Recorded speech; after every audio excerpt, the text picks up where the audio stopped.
इस समय देश की सबसे बड़ी खबर है दिल्ली के मालवीय नगर का अग्निकांड, जिसमें 21 लोगों की दर्दनाक मौत हुई और अभी भी साकेत के मैक्स हॉस्पिटल में 15 के आसपास लोग हैं, वो जिंदगी और मौत के बीच की जंग को लड़ रहे हैं। लेकिन सबसे बड़ा सवाल ये है, आज भी आप घटनास्थल की तस्वीरों को देखिए, लोग उत्सुक हैं और अभी आसपास पर इकट्ठा होकर सभी होटल्स को जो जला है उसको देखने के लिए पहुंच रहे हैं। लेकिन सबसे बड़ा सवाल यह है, ये दिल्ली का क्या कोई पहला अग्निकांड था? इससे पहले भी दिल्ली में हाल ही के दिनों में कई ऐसे अग्निकांड हुए जिसने पूरे सिस्टम को हिलाकर रख दिया। कई लोगों की दर्दनाक मौत हुई, नियमों की अनदेखी की बात सामने आई, लेकिन हमने उससे सबक क्या लिया? तस्वीरें आप देखिए, मैं दिल्ली के आपको कुछ अग्निकांड याद दिलाना चाहूंगा।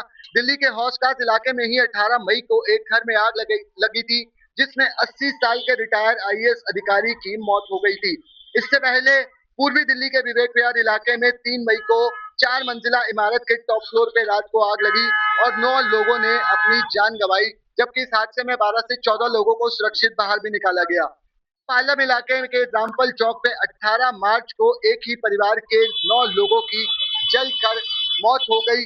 पिछले साल हमने फिल्मिस्तान अनाज मंडी के पास से भी तस्वीरें देखी थी, जहां पर एक जो फैक्ट्री थी उसमें आग लगी थी और 20 से 25 मजदूरों ने अपनी जान गंवाई थी।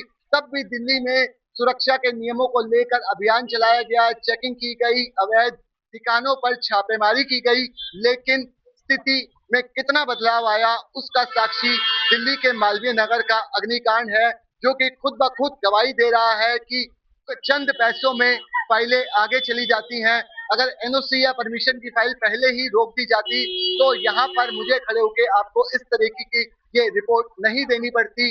उम्मीद यही है सरकार जागे, ट्रिपल इंजन के दावों के बाद धरातल पर काम करे, लोगों की सुरक्षा के लिए काम करे, क्योंकि दिल्ली वासियों की जान की कीमत इतनी सस्ती नहीं है जितना सरकार ने समझा हुआ है। अपने सहयोगी यश गौतम के साथ रोहित गोयल, डायनामाइट न्यूज, मालवीय नगर।